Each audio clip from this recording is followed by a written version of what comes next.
bersama saya sendiri Armitai Snemunte dan teman-teman saya Fitri Ramadhani. Cindy Audiasari. Kami akan membawakan materi tentang Just in Time. Ayo simak video pembahasan yang akan kami jelaskan. Yang pertama yaitu pengertian Just in Time. Just in Time adalah filosofi manajemen yang menekankan ketepatan waktu dalam operasional perusahaan. Fokus utamanya adalah memastikan proses hanya dilakukan dengan sesuai kebutuhan tanpa pemborosan sumber daya. Just in Time bertujuan mengurangi persediaan seminimal mungkin untuk menekan biaya penyimpanan dan memastikan produk diproduksi dan dikirimkan tepat waktu. Dengan demikian, Just in Time dapat membantu mengurangi biaya persediaan dan meningkatkan efisiensi perusahaan. Yang kedua yaitu pendekatan Just in Time dalam sistem produksi. Pendekatan Just in Time menekankan produksi hanya saat adanya permintaan nyata, menghindari overproduksi dan menekan biaya penyimpanan. Dengan demikian, perusahaan dapat menciptakan fleksibilitas produksi, memungkinkan penyesuaian cepat sesuai kebutuhan dan preferensi pelanggan. Kunci keberhasilan Just in Time meliputi penggunaan take time untuk mengatur kapasitas produksi seluler untuk meningkatkan efisiensi, dan prinsip quality at the source untuk memastikan mutu produk sejak awal. Hasilnya adalah waktu siklus produksi yang lebih singkat, produktivitas tenaga kerja meningkat, dan kualitas produk yang lebih baik. Selain itu, Just in Time juga membantu perusahaan menjaga hubungan erat dengan pemasok untuk memastikan aliran bahan baku yang lancar dan mengurangi ketergantungan pada persediaan berlebihan. Dengan implementasi Just in Time, perusahaan dapat meningkatkan efisiensi dan responsif terhadap perubahan permintaan pasar. Selanjutnya ada sejarah dan perkembangan Just in Time. Konsep Just in Time berasal dari Jepang, khususnya di Toyota pada tahun 1950 sampai 1960-an, dengan tujuan mengurangi pemborosan, menekan biaya persediaan, dan meningkatkan kualitas. Seiring waktu, Just in Time berkembang dengan mengintegrasikan elemen lean manufacturing, Kanban, dan otomatisasi, serta didukung oleh teknologi informasi seperti sistem integrasi supply chain. Dengan demikian, Just in Time menjadi lebih efisien dan efektif dalam mengelola produksi dan persediaan, memungkinkan perusahaan untuk merespons perubahan permintaan pasar dengan lebih cepat dan akurat. Integrasi teknologi juga membantu meningkatkan transparansi dan koordinasi antar departemen dan pemasok, sehingga perusahaan dapat meningkatkan daya saing dan efisiensi operasional secara keseluruhan. Dengan implementasi Just in Time yang tepat, perusahaan dapat mencapai pengurangan biaya, meningkatkan produktivitas dan kualitas produk yang jauh lebih baik lagi. Adapun beberapa prinsip Just in Time. Yang pertama, produksi berdasarkan permintaan pelanggan. Produksi hanya dimulai ketika ada pesanan, sehingga tidak ada produk yang tidak terjual. Yang kedua, produksi dalam jumlah kecil. Produksi dalam jumlah kecil untuk menghemat biaya dan memaksimalkan sumber daya. Yang ketiga, menghilangkan pemborosan atau waste, menghilangkan segala bentuk pemborosan dalam proses produksi. Yang keempat, peningkatan aliran produksi, menata sistem kerja yang rapi dan disiplin untuk meningkatkan efisiensi. Yang kelima, penyempurnaan kualitas produk, mengendalikan kualitas produk pada setiap tahapan produksi untuk menghasilkan produk yang baik. Yang keenam, karyawan yang kompeten dan bertanggung jawab. Karyawan diharapkan memiliki kemampuan dan kewenangan untuk mengambil keputusan dalam proses produksi. Yang ketujuh, mengurangi ketidakpastian dengan pemasok, membangun hubungan baik dengan pemasok untuk memastikan pasokan bahan baku yang lancar. Yang kedelapan, fokus pada pemeliharaan jangka panjang, menjaga hubungan jangka panjang dengan pemasok dan melakukan perbaikan kesinambungan untuk meningkatkan efisiensi. Hubungan Just in Time dalam sistem manajemen mutu.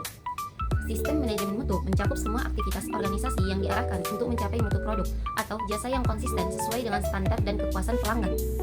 Just in Time sebagai filosofi dan sistem produksi yang menekankan produksi sesuai permintaan, pengurangan pemborosan, dan fleksibilitas, memiliki banyak titik temu dengan prinsip-prinsip mutu. Beberapa hubungan utama. Yang pertama, dalam sistem Just in Time, kualitas produk dikontrol sejak awal dengan memberikan kewenangan dan tanggung jawab kepada pekerja untuk menghentikan proses atau melakukan koreksi jika ditemukan masalah. Hal ini bertujuan untuk mencegah cacat produk dan menghindari gangguan pada aliran produksi. Karena prinsip Just in Time tidak memiliki banyak persediaan buffer, mencegah kesalahan sejak awal lebih baik daripada memperbaikinya di akhir. Yang kedua itu, pengurangan pemborosan atau waste dalam sistem Just in Time, seperti stok berlebih, waktu tunggu, dan proses tidak bernilai tambah dapat mengurangi variasi mutu dan potensi cacat produk. Dengan mengeliminasi waste, perusahaan dapat meningkatkan kualitas produk dan mengurangi biaya. Yang ketiga, prinsip Kaizen atau Continuous Improvement dalam sistem Just in Time mendorong perbaikan terus-menerus dan identifikasi masalah kecil untuk diterapkan solusi secepat mungkin, sehingga meningkatkan mutu dan efisiensi produksi secara berkelanjutan.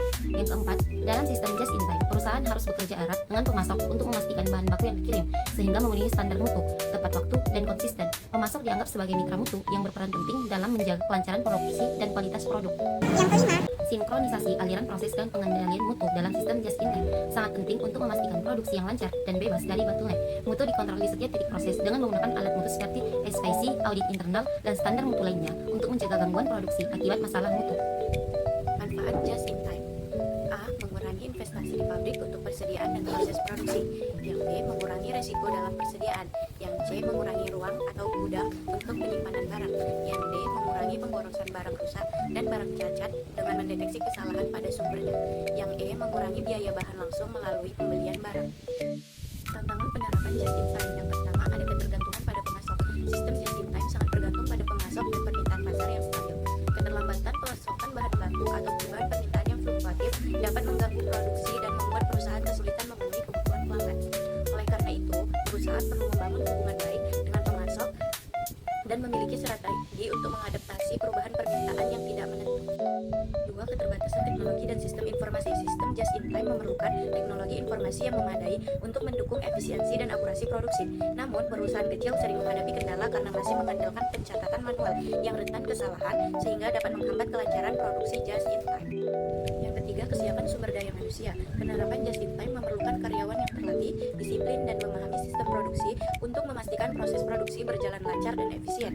Keterampilan yang memadai sangat penting untuk mencegah kesalahan produksi. Yang keempat, ada resiko transportasi dan biaya logistik. Pengiriman bahan baku dengan frekuensi tinggi tapi jumlah kecil bisa bikin biaya transportasi jadi lebih mahal.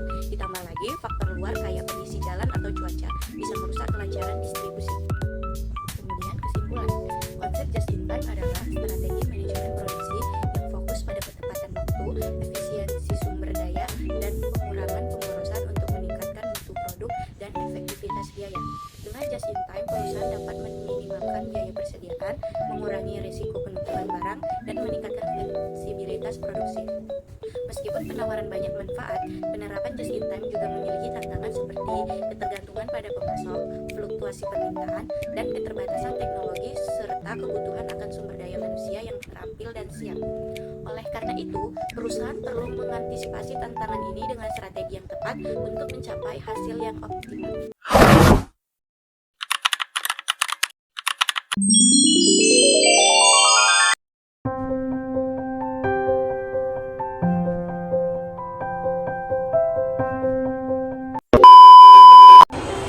Tumben pakai baju batik, Mit. Baju batik apa tuh?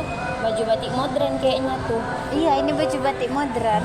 Oh iya, sekarang jarang ya kita temui orang yang pakai baju batik tradisional daripada yang modern. Apa karena yang modern motifnya lebih beragam ya? Enggak juga, banyak kok baju batik tradisional yang beragam kayak di Wisma Batik Pring Sedapur yang ada di Magetan itu.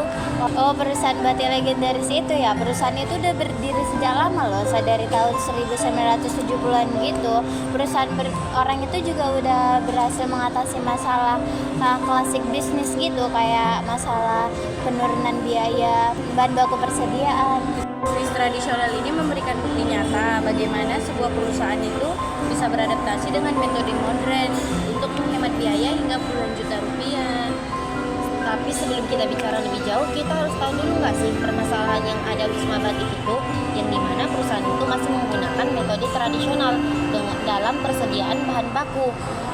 Apalagi mereka hanya mencatat besarnya persediaan dan biaya dalam satu periode, yang membuat mereka tidak bisa menekankan pemborosan yang terjadi, yang dimana dampaknya itu ada banyak persediaan bahan baku di gudang yang membuat biaya akan semakin tinggi. Iya, modal perusahaan pun jadi bergantung dalam bentuk persediaan, padahal belum tentu langsung dipakai. Masalah seperti ini banyak dialami oleh UMKM di luar sana. Dari masalah ini, perusahaan Wisma Batik Pring Sedapur mulai mencari cara lain hingga mereka menemukan metode yang sering disebut itu dengan just in time.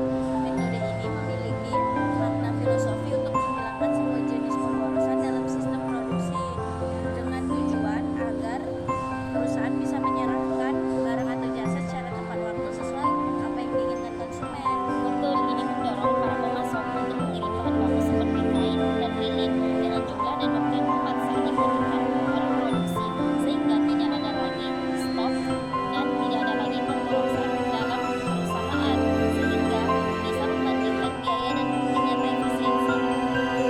Iya, berdasarkan studi kasus yang ada, pada saat perusahaan mereka menggunakan metode tradisional, angka biaya persediaan bahan baku mencapai 217.096.800 rupiah. Tetapi pada saat mereka menggunakan metode just in time, biaya persediaan bahan baku menurun drastis menjadi Rp249.693, yang dimana perusahaan mereka berhasil mencapai efisiensi sebesar Rp12.357.107.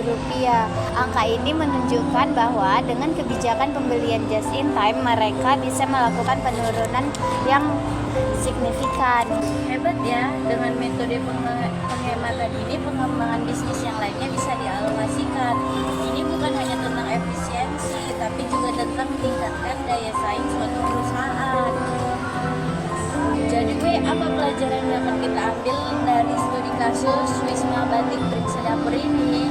Pelajaran yang dapat kita ambil itu bahwa bisnis yang sudah lama berdiri pun tidak boleh takut untuk beradaptasi dengan metode baru, perubahan kecil ataupun teknologi yang bisa membawa dampak finansial yang sangat besar.